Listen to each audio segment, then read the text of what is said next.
Dengan demikian, Lomba Desa Wisata Nusantara dan Lomba Literasi Budaya Desa secara resmi telah di-launching.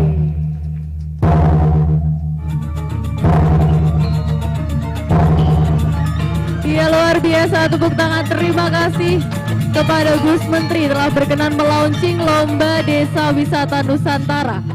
Bapak Ibu sekalian yang saya hormati, tadi Bu Bupati menyampaikan tidak menyangka bahwa saya hadir ke Demak. Itu salah, karena Demak ini banyak sekali hal-hal yang sangat positif. Demak ini berkontribusi bukan hanya di Jawa, tapi di Nusantara. Oleh karena itu, merupakan sebuah kehormatan bagi saya bisa bersilaturahim ke Demak, utamanya kepada ibu-ibu yang di luar itu. Nah, ini luar biasa ibu-ibu. Itulah makanya sebelum saya lanjutkan sambutan saya ingin mengawali dengan sebuah pantun. Membeli pepaya bersama emak. Pepayanya murah dan sangat manis. Cakep. Sungguh bahagia kita ada di Demak. Warganya ramah dan sangat agamis.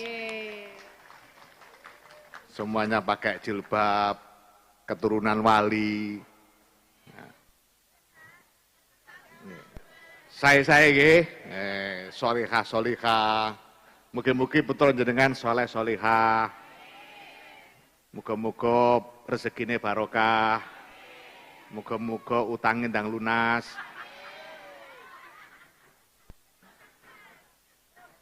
Bapak Ibu sekalian yang saya hormati dan saya banggakan, saya bersyukur pada hari ini kita melaksanakan launching Lomba Desa Wisata dan Lomba Literasi Desa. Ini untuk yang pertama kalinya, Pak dari Perpustakaan Nasional, Pak Dr. Adin Bondar. Untuk yang pertama kalinya kita melaksanakan Lomba Literasi Desa. Mohon dukungan, mohon supportnya, ini sangat penting karena saya selalu menggaungkan kemana-mana agar pembangunan di desa yang terus disupport oleh pemerintah dengan dana desa itu betul-betul bertumpu pada akar budaya. Jangan sampai kita membangun desa lepas dari akar budaya.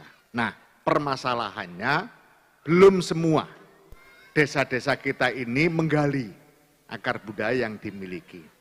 Nah, salah satu upaya untuk itu maka kita laksanakan Lomba Literasi Desa. Tadi sudah dicontohkan oleh Pak Dirjen dan hampir setiap desa punya. Dan kita bebaskan, tidak harus kemudian betul-betul ada dokumen sejarahnya, yang penting warga masyarakat mengiyakan. Dan nama desa selalu punya makna baik, meskipun kadang-kadang orang sekilas kaget. Boyolali, ya itu kan kalau nggak dijelaskan dulunya gimana ceritanya kok namanya Boyolali itu ya seperti yang dipersepsikan oleh Pak Dirjen tadi. Kemarin saya 3 hari ada di Malang melaksanakan pelatihan, desanya namanya Coban Rondo. Nah itu kan nggak enak juga, Coban Rondo. Saya datang, saya tanya ke warga masyarakat, ini gimana ceritanya kok namanya Coban Rondo. Ada yang mengatakan cobaane rondo, ada yang mengatakan nyoba-nyoba rondo, macam-macam persepsinya. Nah ternyata setelah kita pelajari betul, itu dulunya ada seorang perempuan cantik yang ditinggal mati suaminya karena cantik, maka banyak yang menggoda. Tapi beliau dan rata-rata perempuan, itu kalau sudah ditinggal mati suaminya kan nggak pernah tertarik ke laki-laki yang lain. Ini Pak Andi bedanya dengan laki-laki, ya kan? Leres Bu nggih? Nah, jarang wong wedok ditinggal bojone terus gelem kawin meneh itu jarang. Pak Gito, perhatikan ini jarang. Para pendamping yang laki-laki, ya. Tapi kalau laki-laki yang ditinggal istrinya, Ojo sampai ngenteni dino, ngenteni jam kadang-kadang gak betah.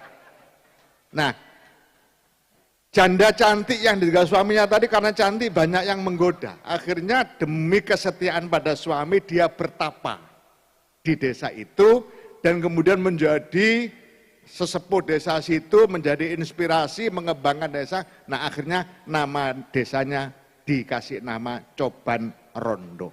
Nah, artinya kan positif banget ceritanya. Itulah makanya kita sangat mendukung, sangat memberikan support kepada Dirjen PDP bersama seluruh mitra kerjanya untuk melaksanakan lomba literasi desa untuk tahun 2024 ini. Bapak Ibu sekalian yang saya hormati, tentu saya mengaturkan ucapan terima kasih yang sebesar-besarnya kepada semua pihak yang telah mendukung kegiatan dan keberlangsungan kegiatan untuk kepentingan pembangunan desa. Menjadi sebuah legend bagi Pak Presiden Jokowi, karena beliaulah yang mulai menggulirkan dana desa. Sehingga dengan adanya dana desa itu, setiap desa memiliki kemampuan dan diberikan ruang untuk melakukan improvisasi. Dan secara bertahap Kementerian Desa melakukan pendampingan agar semakin hari proses perencanaan pembangunan, pelaksanaan pembangunan, monitoring dan evaluasi pembangunan di desa dilakukan dengan semakin baik. Mulai dari perencanaan yang didasarkan pada masalah, perencanaan yang didasarkan pada kebutuhan, bukan perencanaan yang didasarkan pada keinginan orang per orang. Ini harus kita mulai bersama-sama para kepala desa, BPD, pendamping desa. Ayo terus kita konsolidasikan agar setiap item perencanaan pembangunan di desa betul-betul berbasis pada masalah, betul-betul berbasis pada kebutuhan warga, bukan berbasis keinginan pendamping. Jadi pendamping tidak boleh punya keinginan. Tugas pendamping hanya memfasilitasi agar warga masyarakat memahami masalahnya. Kenapa? Karena permasalahan utama di dalam perencanaan pembangunan adalah ketidakpahaman kita terhadap masalah yang sedang kita hadapi. Contoh, sebenarnya kita menghadapi masalah kemiskinan yang cukup memprihatinkan, tapi kadang-kadang kita tidak merasa bahwa kita sedang menghadapi masalah kemiskinan. Ini yang paling sering saya temukan di desa. Warganya juga nggak merasa kalau sedang banyak menghadapi masalah kemiskinan, apalagi perangkat desanya. Pendampingnya juga nggak paham bahwa masyarakat di situ masih banyak yang mengalami masalah kemiskinan. Kenapa tidak merasa? Karena sehari-hari kehidupannya seperti itu, sehingga seakan-akan kehidupan seperti itulah yang memang seharusnya dijalani. Padahal kalau kita potret dari luar desa, kehidupan seperti itu sangat tidak layak untuk dijalani oleh warga masyarakat desa di bumi Nusantara yang sudah merdeka ini. Bapak Ibu sekalian yang saya hormati, oleh karena itu sekali lagi saya ucapkan terima kasih atas dukungan, partisipasi dan supporting semua pihak, sehingga kegiatan Lomba Desa Wisata yang tahun ini ditambah dengan Lomba Literasi Desa bisa berjalan dengan baik dan mudah-mudahan terus berjalan agar percepatan pembangunan desa menjadi semakin baik. Bapak Ibu sekalian yang saya hormati, demikian yang bisa saya sampaikan dan saya akan mengakhiri dengan dua buah pantun. Menggembala domba membuat kita bahagia. Cakep. Terasa bahagia kalau kita bersama si dia. Cakep.